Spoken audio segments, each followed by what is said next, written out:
ഇന്നലെ ചിക്കൻ പൊരിച്ചെടുത്തപ്പോഴാണ് ഞാൻ ആലോചിച്ച് എന്തിനാ ഇപ്പൊ പൊരിച്ചണ, നാളെ രാവിലെ കുറുമാക്കറി ഉണ്ടാക്കാന്ന് വിചാരിച്ചു. കുറച്ച് പച്ചവെള്ളം പറന്നുകാണ്ടേ കുറച്ച് ഉപ്പും ചേർത്ത് ഒരു തക്കാളിയും ചേർത്ത് നമുക്ക് അടിപൊളി കുറുമ ഉണ്ടാക്കും. കുക്കർ അങ്ങോട്ട് നിരന്ന് അങ്ങോട്ട് കൂക്കട്ടെ. കൂക്കുമ്പോഴേക്ക് നമുക്ക് കുറച്ച് ഉരുളകൾ ഇന്നലെ ഉരുട്ടി വെച്ചിന്. ഭൂരിക്ക് ഉരുട്ടിയതാണ്. ഇന്ന് ഉണ്ടാക്കിയാലും യാതൊരു പ്രശ്നവുമില്ല, അതുകൊണ്ട് നമുക്ക് ഉണ്ടാക്കാം. ആദ്യം തന്നെ ചട്ടിക്ക് തീ കൊടുത്ത് പരിപാടിയിലേക്ക് പോകാം. ഇത്രയും സാധനങ്ങളാണ് നമുക്ക് ആവശ്യമില്ല. നമ്മൾ കുറുമാക്കറിയാണല്ലോ ഉണ്ടാക്കാൻ വന്നിട്ട്. നമുക്ക് പൊട്ടറ്റോ നന്നായിട്ട് കട്ട് ചെയ്തെടുക്കാം. ഇതുപോലെ ചെറുതായിട്ട് ഇങ്ങോട്ട് കട്ട് ചെയ്യുക. അപ്പോഴേക്ക് ചട്ടി ഇങ്ങോട്ട് ചൂടായി വരും. നാളികേരം നമുക്ക് അരപ്പ് തയ്യാറാക്കണല്ലോ. കുറുമാക്കറി ആവുമ്പോ അങ്ങനെയാണല്ലോ. അരച്ചു വന്നപ്പോഴാണ് ഞാൻ ആലോചിച്ച് കറുകപ്പെട്ട ഏലക്കായ ഗ്രാമ്പൂ ഇതൊക്കെ ഇടാൻ മറന്നു.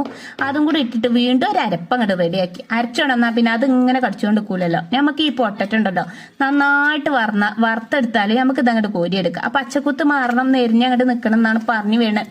ഇതിലേക്ക് വേണ്ടാവുന്ന സാധനങ്ങൾ നമുക്ക് വീണ്ടും എടുത്തെടുക്കാം. പച്ചമുളക് കട്ട് ചെയ്യാം. എളുപ്പത്തിൽ ഉണ്ടാക്കാൻ പറ്റിയൊരു കുറുമാക്കറിയാണ് കേട്ടോ.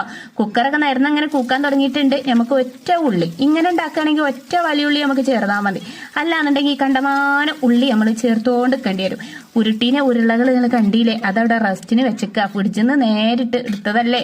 അപ്പൊ നമ്മളെ ഉരുളങ്ങയൊക്കെ റെഡിയായി. ഇനി നമുക്ക് അടുത്തതായിട്ട് ആ ഉള്ളി അങ്ങോട്ട് ഇതിലേക്ക് ചേർത്തെടുത്തിട്ട് വീണ്ടും ഒരു ഇളക്കല്. 2 ഇല്ലി വെളുത്തുള്ളിയും കൂടി കുത്തി ചതച്ചെടുക്കണം. അപ്പോഴാണല്ലോ കുറുമാക്കറിക്ക് ഒരു പ്രത്യേക ടേസ്റ്റ്. മല്ലിന്റെ ഇല ഉണ്ടെന്നുണ്ടെങ്കിൽ ചേർത്തെടുക്കണം. മല്ലിന്റെ ഇല എന്റെ കമ്മിയാണ്, ഇല്ലത് വെച്ച് അഡ്ജസ്റ്റ് ചെയ്യാണ്. ആവശ്യത്തിന് ഇഞ്ചി ചതച്ചതും ചേർത്തെടുക്കുക. അപ്പൊ നമ്മൾ ഇതൊക്കെ ചേർത്തിട്ട് നമ്മൾ ലാസ്റ്റ് ആയിട്ട് കുരുമുളക് പൊടി ചേർത്തിട്ട് വീണ്ടും ഇളക്കി കൊടുക്കുക.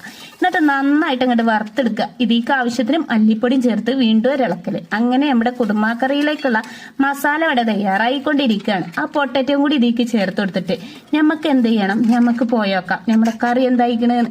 കറിയൊക്കെ കണ്ട നല്ലോണം അലിഞ്ഞങ്ങോട്ട് റെഡി ആയിട്ടുണ്ട്. തക്കാളിന്റെ തൊലി, മേലത്തെ തൊലി ക്യാൻസറിന് കാരണം, അതുകൊണ്ട് ഒരിക്കലും അത് കഴിക്കരുത്. ആ തക്കാളി ഇതിലേക്ക് ഇട്ട് യോജിപ്പിച്ച് അതിന്റെ പച്ചക്കുത്ത ഒന്നും കൂടി നമ്മൾ മാറ്റിയെടുക്കുന്നുണ്ട്. ഏതെങ്കിലും നമുക്ക് ഇതിലേക്ക് കുറച്ച് തൈര് സുർക്ക, അതും അല്ലെങ്കിൽ നാരങ്ങ നീര് ഏതെങ്കിലും ഒക്കെ ഒഴിച്ചുകൊണ്ട് പുളി ഉണ്ടാക്കിയെടുക്കണം. ഏതെങ്കിലും നമ്മളെ ചട്ടി കൊള്ളണില്ല, നമ്മൾ വീണ്ടും കുക്കർക്ക് തന്നെ ഒഴിച്ചെടുക്കുകയാണ്. ഇതിലേക്ക് നമ്മൾ നേരത്തെ തയ്യാറാക്കിയ അരപ്പും കൂടി ചേർത്താൽ നമ്മുടെ കുറുമാക്കറി അങ്ങോട്ട് സെറ്റായി എന്നാ പറഞ്ഞു വരുന്നത്.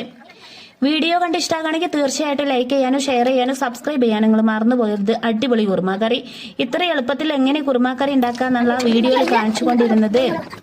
അപ്പൊ ഞമ്മക്ക് പൂരി ഒന്ന് പരത്തി വെക്കാം. മെഷീന്റെ പെയിന്റ് പോയത് അത് കണ്ടിട്ട് ആരും അന്തം വിടാൻ നിൽക്കണ്ട. ഇതുപോലത്തെ പൂരിയാണ് ഞമ്മക്ക് കിട്ടുക. ഇന്നലെ ഉണ്ടാക്കിയ മാവാണ് പറഞ്ഞിട്ട് കാര്യമില്ല, ഇന്ന് ചുട്ടപ്പോ ഇതുപോലെയാണ്.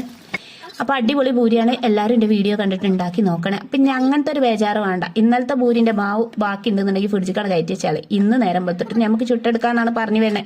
കറിയൊക്കെ റെഡിയാണ്. കുട്ടികൾ മദ്രസയിലേക്ക് പോകുന്ന നേരത്തെ എടുത്ത വീഡിയോ ആണ്. നമുക്ക് വീണ്ടും ചുട്ടാക്കാം. അങ്ങനെ ഇന്നത്തെ വീഡിയോ വൈൻഡപ്പിന്റെ ഘട്ടത്തിലൂടെ സഞ്ചരിച്ചുകൊണ്ടിരിക്കുമ്പോൾ ഇത്രയും നേരം എന്നോടൊപ്പം നിന്ന് സഹകരിച്ച് കണ്ടുനിന്ന എല്ലാ കൂട്ടുകാർക്കും നന്ദി രേഖപ്പെടുത്തിക്കൊണ്ട് ഞാൻ നിർത്തുന്നു. നന്ദി, നമസ്കാരം. അടുത്ത വീഡിയോ.